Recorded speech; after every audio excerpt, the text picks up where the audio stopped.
The War Council chamber of the Valtherian Empire stretched before me like a monument to our inevitable victory. I, Commander Vex'thor, stood at the central podium, my 3 primary eyes scanning the assembled fleet captains with what I assumed was appropriate military bearing. 12 of the finest tactical minds in the quadrant, all wearing expressions that suggested they had already won this conflict before firing a single plasma round. "Gentlemen," I announced, letting my vocalization appendage vibrate with confidence.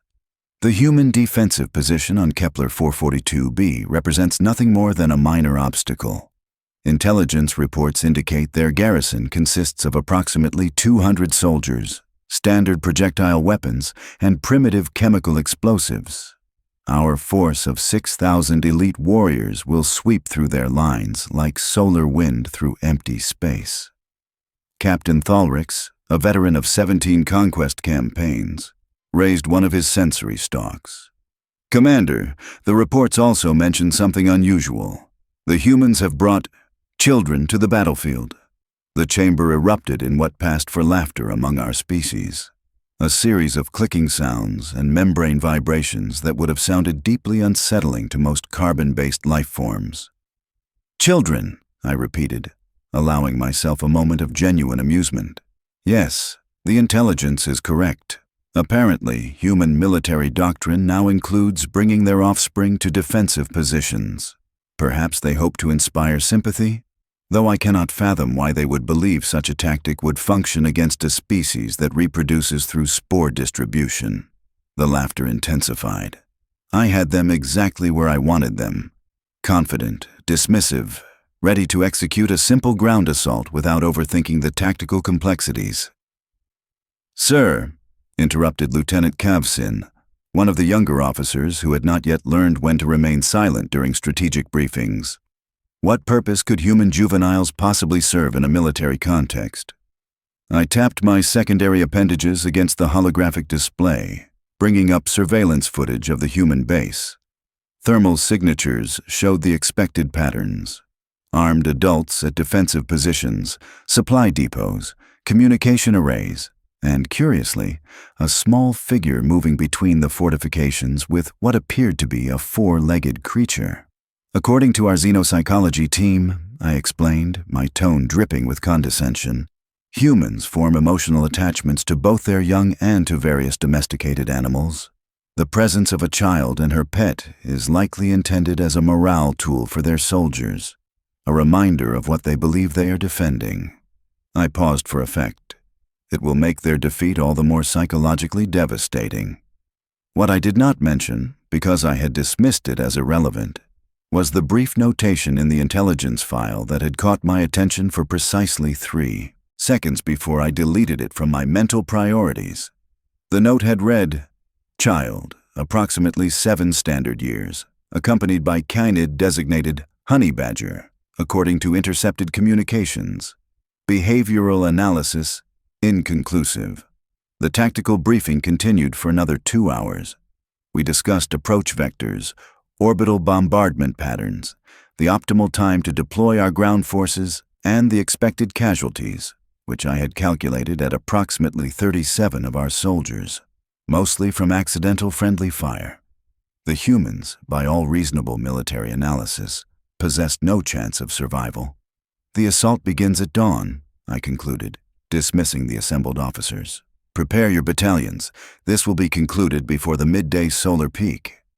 They filed out, each one radiating the particular electromagnetic signature that indicated supreme confidence.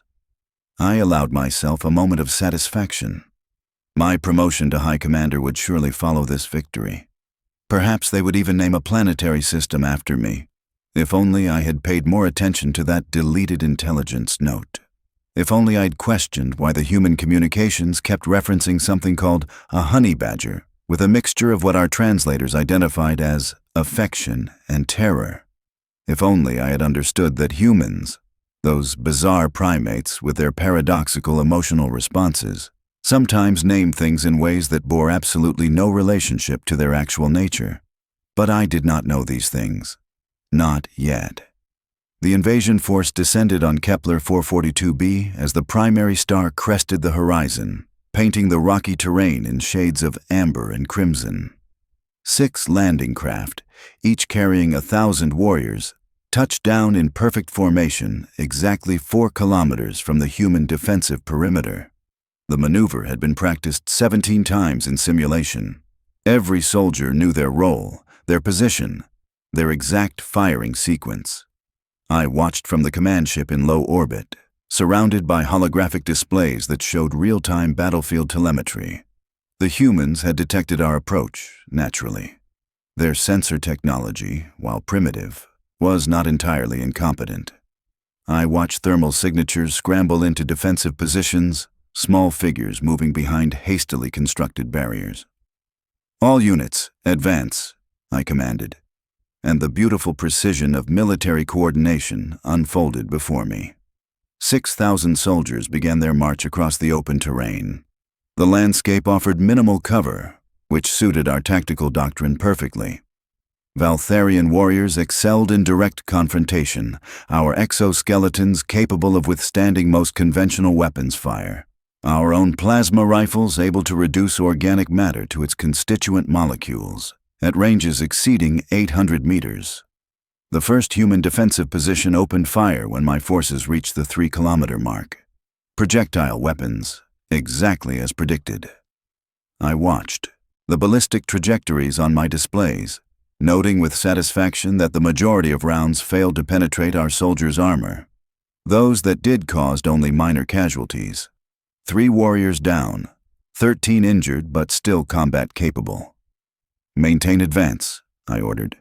"Return fire at will." The battlefield erupted in brilliant streams of superheated plasma. My soldiers, veterans of countless conquests, targeted the human positions with methodical precision. I watched several defensive emplacements simply vanish in bursts of ionized particles. The thermal signatures of human soldiers winked out one by one on my display. This was proceeding exactly according to plan. "Sir," my tactical officer reported, "we have achieved 50% advancement. Estimated time to overrunning first defensive line, 14 minutes. Human casualties are mounting as predicted. They appear to be falling back to secondary positions." "Excellent," I replied, already composing the first draft of my victory report in my primary consciousness. "Maintain pressure. Do not allow them to regroup." That was when the communications channel erupted in chaos. "Contact! Contact! Unknown hostile on the left flank." "What is that thing? It just took down an entire squad." "Weapons fire ineffective. I repeat, plasma rounds are not stopping it." I spun 3 of my eyes toward the left flank display, searching for whatever had caused this sudden disruption to my perfect assault. The thermal imaging showed something small, moving with impossible speed through my ranks. Whatever it was, it appeared roughly the size of a human juvenile, or perhaps a medium-sized domesticated animal. "All units, identify the hostile," I commanded, feeling the first tremor of concern vibrate through my carapace. The response came through multiple overlapping channels, a cacophony of confusion and, if I was interpreting the electromagnetic signatures correctly, fear. "It looks like some kind of earth mammal. Sir, it just bit through Vex'thor's armor plating. My entire fire team is down. This creature is immune to plasma fire. It's dragging Vex'thor into a hole. It dug a hole in 17 seconds. I enlarged the left flank display, focusing every available sensor on the unknown hostile. The image resolved slowly, processed through our ship's tactical computer, and what I saw made absolutely no sense whatsoever. A small, stocky creature with gray and black fur, approximately 60 centimeters in length, was currently in the process of dismantling my left flank battalion with what could only be described as enthusiastic brutality. As I watched, it latched onto a Valtherian warrior twice its size, and through some combination of jaw strength and sheer malevolent determination, tore through the soldier's exoskeleton like it was constructed from decorative fabric. "What?" I said slowly.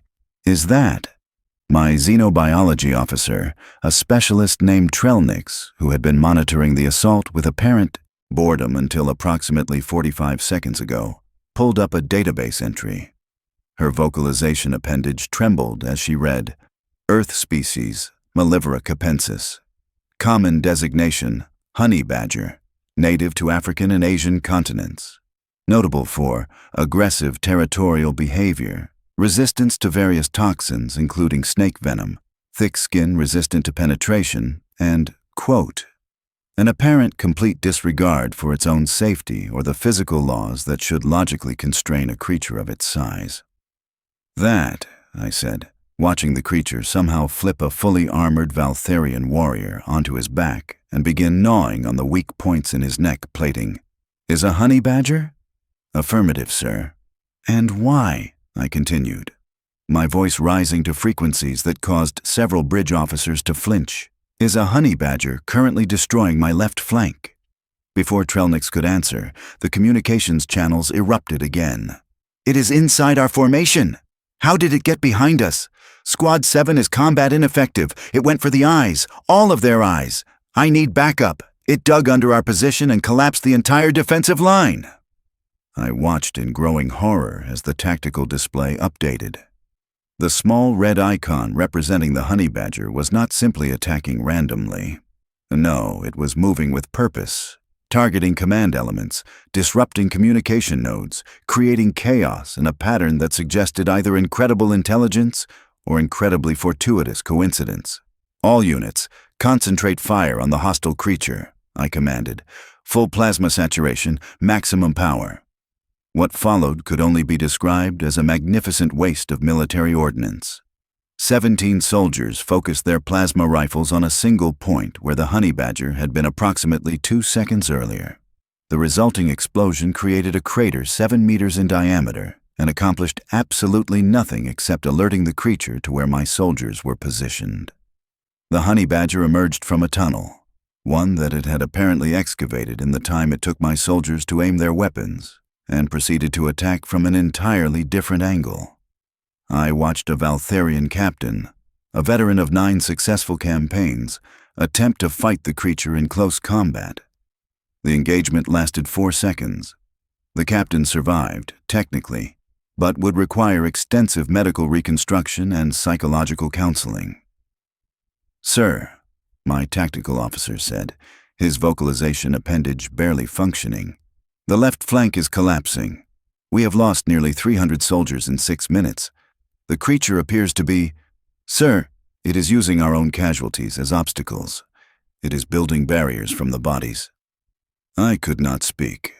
I could only watch as this small earth mammal, this honey badger that probably weighed less than 15 kilograms, systematically dismantled a military formation that had conquered 14 planetary systems. And then I saw her, the human child, perhaps 7 or 8 standard years old, wearing what appeared to be brightly colored clothing completely inappropriate for a battlefield, was sitting on top of a defensive barrier.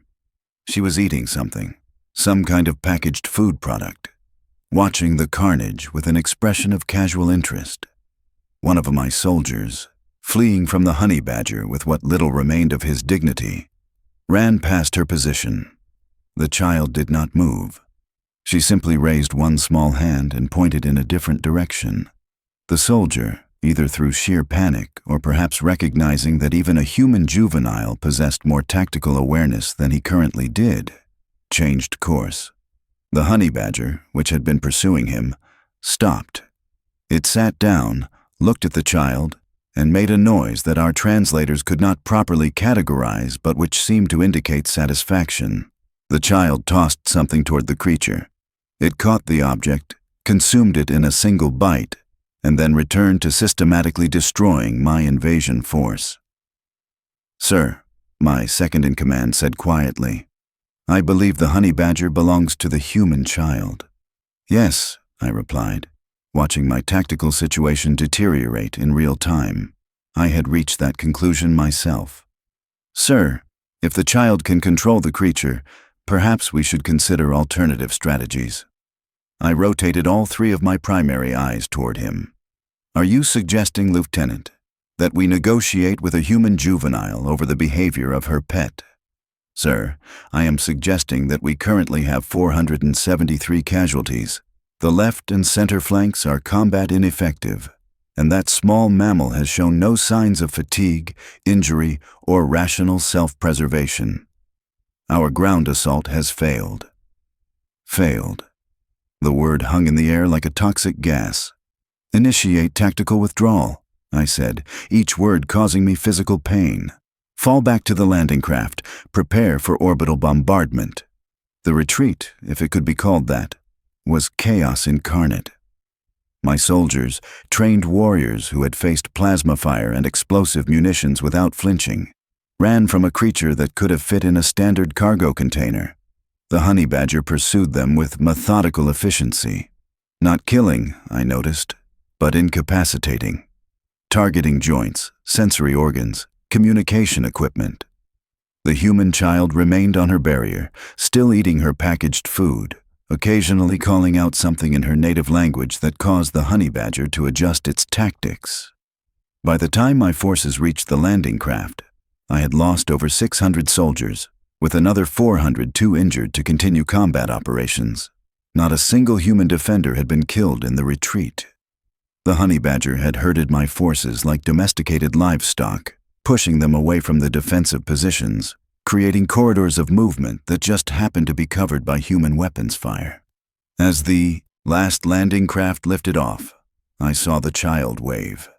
A simple gesture, one hand raised in what could have been friendly farewell.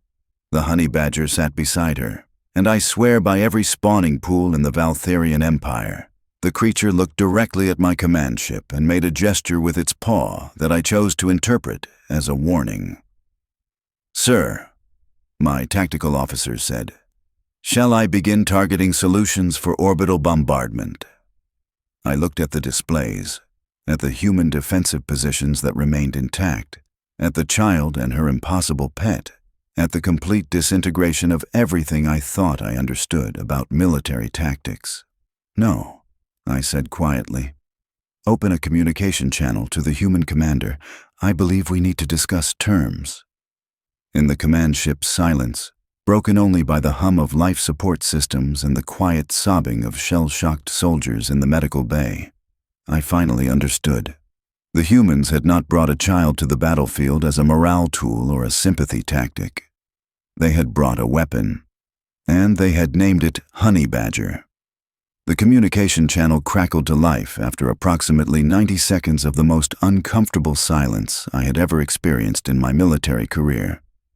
A human face appeared on the view screen, male, middle-aged by their species standards, with facial hair that seemed to defy gravitational constants and eyes that contained what I was beginning to recognize as a uniquely human expression, barely suppressed amusement mixed with tactical superiority.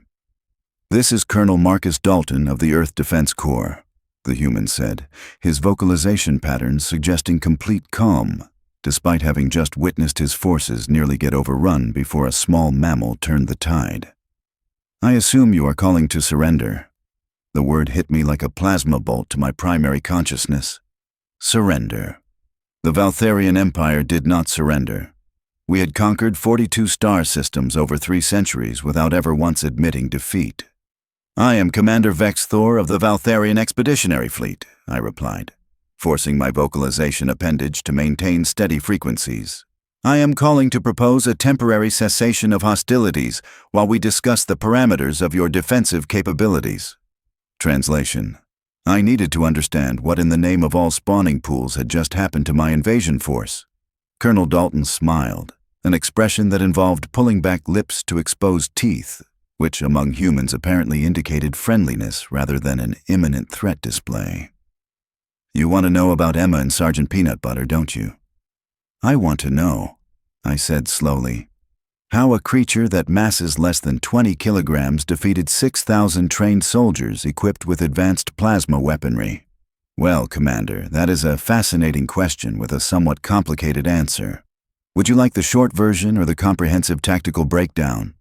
My secondary brain, the one responsible for pattern recognition and threat assessment, was screaming at me to simply bombard the entire settlement from orbit and file a report claiming the humans had deployed some kind of experimental bioweapon. My primary brain, however, the one that had gotten me promoted through the ranks by actually learning from tactical mistakes, overruled that impulse. The comprehensive version, I said. Dalton leaned back in what appeared to be a command chair constructed from local materials and possibly held together with optimism. About 8 months ago, we received intelligence that your empire was expanding into this sector. Standard doctrine suggested you would attack our outer colonies first, establish forward bases, then move on the core worlds. Kepler 442b is strategically worthless from a resource perspective, but it sits at a crucial navigational junction. Your analysis is correct, I admitted. So we had a problem. The Defense Corps could spare exactly 200 soldiers to garrison this rock. Against your typical invasion force, that would last approximately 47 minutes based on our combat simulations. We needed a force multiplier, something unexpected, something your tactical databases would not have prepared you for. I felt my tertiary stomachs beginning to churn with a sensation humans would probably call dread. You weaponized the honey badger. Oh, no, Dalton said, laughing in a way that made several of my bridge officers flinch. You cannot weaponize a honey badger, Commander. That would imply we had control over it. You can merely suggest targets to a honey badger and hope it agrees with your assessment. But the child, I protested. She gave it commands. Emma gives Sergeant Peanut Butter suggestions. There is a significant difference. Let me tell you about honey badgers, Commander, because clearly your xenobiology databases failed to capture the essential insanity of the species. What followed was a 20-minute lecture that fundamentally altered my understanding of Earth's evolutionary processes and made me question whether that planet should be quarantined for the good of galactic civilization. Honey badgers, according to Dalton, were what humans called an apex predator, despite their relatively small size. They possessed skin so thick that most predator bites could not penetrate it, a skeletal structure that allowed them to twist and fight even when being held, and a temperament that could best be described as aggressively fearless to the point of suicidal stupidity, except they never actually die. They have been documented, Dalton explained, fighting off lions, digging through concrete, raiding beehives despite being stung thousands of times, and recovering from cobra bites that would kill animals 10 times their size. They do not experience fear the way normal creatures do. They experience something we call aggressive curiosity, which is infinitely more dangerous. But how did you train it? I asked, watching surveillance footage replay on my secondary screens, showing Sergeant Peanut Butter currently digging what appeared to be a recreational tunnel network near the human defensive positions. We did not train Sergeant Peanut Butter. Emma found him injured on a survey mission 3 years ago. She nursed him back to health, fed him, and somehow formed a bond that our xenopsychology team still does not fully understand. The honey badger follows Emma because it chooses to, not because we command it. And when Emma is threatened, or when she indicates something is a problem, well, Sergeant Peanut Butter addresses that problem with extreme prejudice. I watched the replay footage again, this time focusing on the pattern of destruction. The honey badger had not attacked randomly. It had targeted communication officers first, disrupting our command structure. Then it had gone after heavy weapons specialists, eliminating our superior firepower advantage. Finally, it had created chaos in the rear formations, preventing reinforcements from reaching the front lines. That creature, I said slowly, demonstrated tactical awareness equivalent to a trained military strategist. Yes, Dalton agreed. That is what makes honey badgers truly terrifying, Commander. They are not just fearless and indestructible. They are smart, they learn, they adapt, and they hold grudges that last for geological timescales. As if to punctuate this point, Sergeant Peanut Butter appeared on my surveillance feed, dragging what appeared to be a piece of Valtherian armor plating toward Emma's position. The child accepted the trophy with apparent delight, scratched the creature behind its ears, and fed it something from her seemingly inexhaustible supply of packaged snacks. So, I said, feeling my career aspirations crumbling like geological formations under tectonic pressure, Your entire defensive strategy relied on a 7-year-old child and her functionally unkillable pet. Oh, goodness, no, Dalton replied, and I felt a new wave of concern ripple through my nervous system. That is just our opening gambit. Would you like to meet the rest of the family? Before I could respond, the camera angle on the communication feed widened. Behind Colonel Dalton stood approximately 30 humans of various ages and physical configurations. Each one was accompanied by an Earth animal of some kind. A teenage male stood next to what appeared to be a large canid with the most unsettling eyes I had ever seen on a supposedly domesticated creature. A middle-aged female was casually holding a bird with talons that looked capable of puncturing starship hull plating. An elderly human had what the database identified as a corvid perched on his shoulder, and that bird was staring at the camera with an intelligence that suggested it was currently calculating the most efficient way to dismantle our entire fleet using only common household objects. Allow me to introduce the Kepler 442b Volunteer Defense Auxiliary, Dalton said, his smile growing wider. Emma and Sergeant Peanut Butter are what we call the Advanced Skirmisher Unit. These folks represent our main battle formation. We have been studying your tactical doctrine for 8 months, Commander, and we designed a defense specifically to counter your strengths while exploiting your fundamental assumption. What assumption? I asked, though I was beginning to suspect I knew the answer. That humans fight the way you fight, with organized formations, conventional weapons, predictable strategies. But humans did not evolve as apex predators through superior armor or plasma rifles, Commander. We evolved through pack bonding, tool use, endurance hunting, and a bizarre willingness to adopt and befriend creatures that should logically want to eat us. He gestured to the assembled humans and their animal companions. Every person in this room has a bond with an Earth species that possesses capabilities your soldiers are not equipped to counter. Thermal camouflage, aerial superiority, enhanced sensory perception, psychological warfare through sound and behavior. I looked at the tactical displays, at my battered invasion force, at the casualty report still streaming in from the medical bay. 6,000 elite warriors defeated by a child with a honey badger, and the promise of additional unconventional assets I had no framework for understanding. What are your terms? I asked quietly. Withdraw your forces from this system immediately. File a report with your high command indicating that Kepler 442b is defended by Earth Defense Corps assets, utilizing classified tactical protocols. Do not return. Do not send reconnaissance drones. Do not even think about this planet without getting a headache. And if I refuse, if I simply bombard your position from orbit? Dalton's expression became serious for the first time in our conversation. Then you will discover why Emma calls Sergeant Peanut Butter her best friend instead of her pet. You will learn that honey badgers can survive in vacuum for brief periods by entering a state of suspended animation.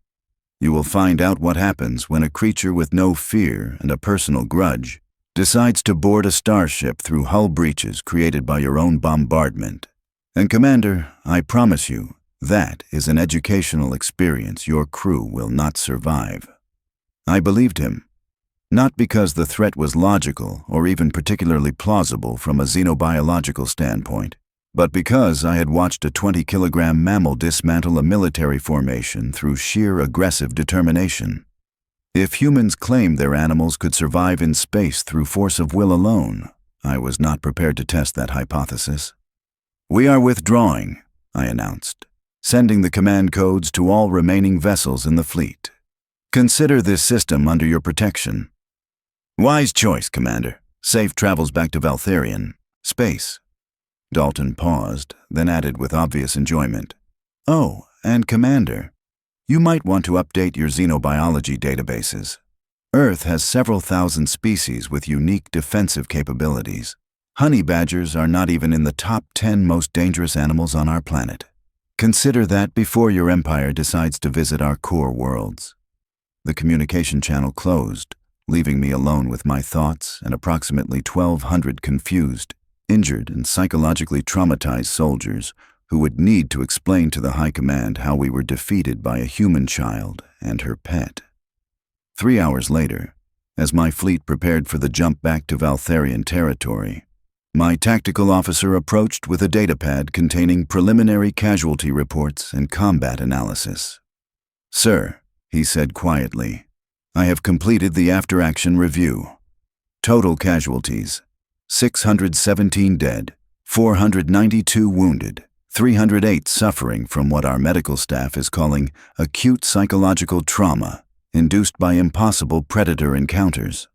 Material losses include 47 plasma rifles destroyed, 23 suits of powered armor compromised, and our entire tactical doctrine for ground assault operations against human targets." "Noted," I replied, staring at the view screen showing Kepler 442b receding in the distance. On the planet's surface, I could just barely make out a small thermal signature moving between the defensive positions. Emma and Sergeant Peanut Butter, probably celebrating their victory with whatever bizarre rituals humans and honey badgers engaged in together. "Sir, how do I classify this engagement in the official report?" I considered the question carefully. The truth would be professional suicide and would likely result in court-martial proceedings for incompetence. But lies had a way of compounding into larger problems, especially when dealing with an adversary as unpredictable as humanity. "Classification: First Contact Tactical Reassessment," I said finally. "Recommend immediate upgrade of human civilization threat level from Category 3, Moderate Concern, to Category 1, Existential Threat. Reason: Human military doctrine utilizes unconventional assets, including domesticated fauna with capabilities exceeding current defensive parameters.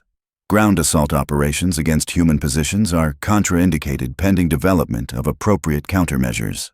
"Sir, the High Command will demand clarification." "Then tell them the truth, Lieutenant. Tell them we were defeated by a child and her pet. Tell them that humans have weaponized friendship itself, forming bonds with creatures that defy logical threat assessment. Tell them that our entire military strategy is based on fighting opponents who think like us, and humans do not think like us. They think like humans, which is infinitely more dangerous." The lieutenant processed this for several seconds, his sensory stalks vibrating with confusion and residual fear. "Sir, do you believe they will accept this explanation?" "No," I admitted, "which is why I am submitting my resignation the moment we reach home port. Let someone else figure out how to fight an enemy that turns interspecies friendship into a tactical advantage.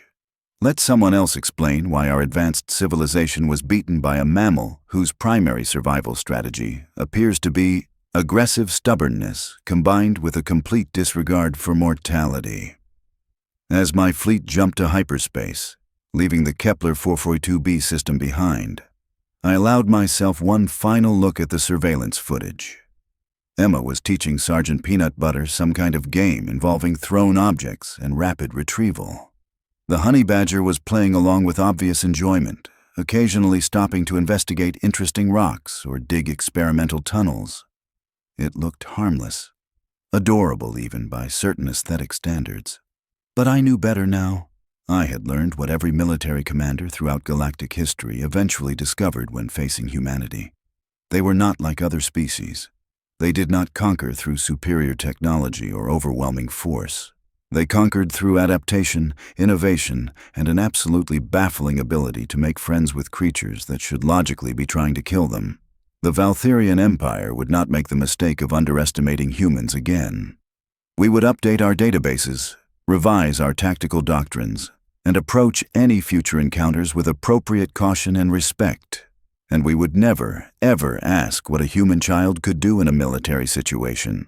Because now we knew the answer, and that answer had teeth, claws, an indestructible attitude, and a name that would haunt my nightmares for the rest of my natural lifespan. Sergeant Peanut Butter, the honey badger who broke an empire's advance with nothing but determination, tactical intelligence, and a 7-year-old girl who believed in him. The war for Kepler 442b lasted 6 hours and 43 minutes. The Valtherian Empire lost. Humanity won. And somewhere on that distant planet, a child and her best friend were probably digging holes, eating snacks, and completely unaware that they had just changed the balance of power in an entire galactic sector. That, I realized as the stars streaked past my viewport, was the most terrifying thing of all. Humans did not even know how dangerous they were.